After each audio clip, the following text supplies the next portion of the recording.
भैया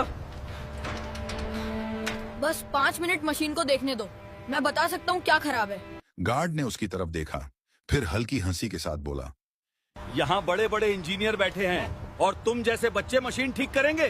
चलो हटो यहाँ से। राघव को धक्का देकर बाहर कर दिया गया। दोपहर का वक्त था और ओमेगा टेक इंडस्ट्रीज के मशीन हॉल में अफरा तफरी मची हुई थी।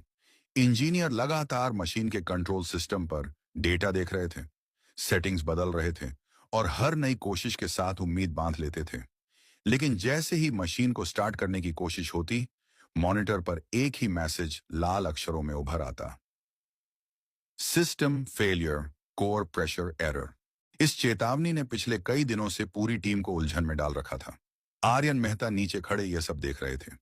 उनके चेहरे पर साफ था कि अब उनका धैर्य जवाब दे रहा है।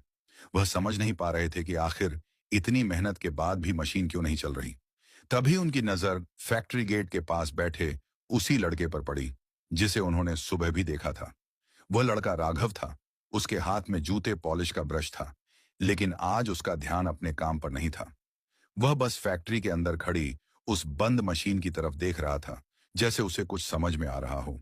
आर्यन ने पास खड़े गार्ड से पूछा, ये लड़का कौन है?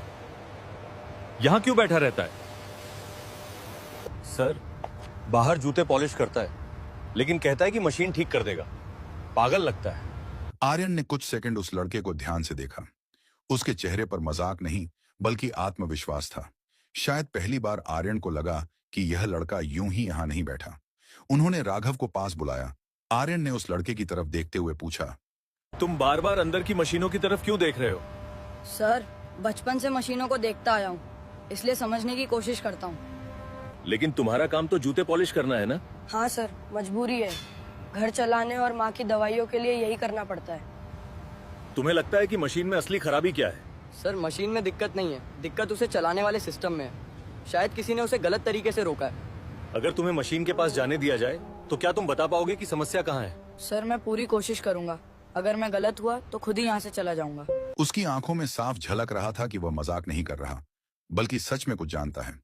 आर्यन ने सिक्योरिटी की ओर मुड़कर कहा, इसे अंदर ले चलो। आज देखते हैं कि इस बच्चे की समझ कितनी सही है। राघव जब पहली बार फैक्ट्री के अंदर पहुंचा तो उसके कदम अपने आप धीमे पड़ गए। उसके लिए यह जगह किसी सपने से कम नहीं थी। सामने खड़ी ऑटोमास्टर जेड 5000 मशीन इतनी विशाल थी कि वह छत तक फैली हुई दिखाई दे रही थी। मोटे पाइप, भारी मोटर, चमकते कंट्रोल पैनल और हर तरफ लगी केबल्स। यह सब देखकर ही समझ आता था कि यह कोई साधारण मशीन नहीं,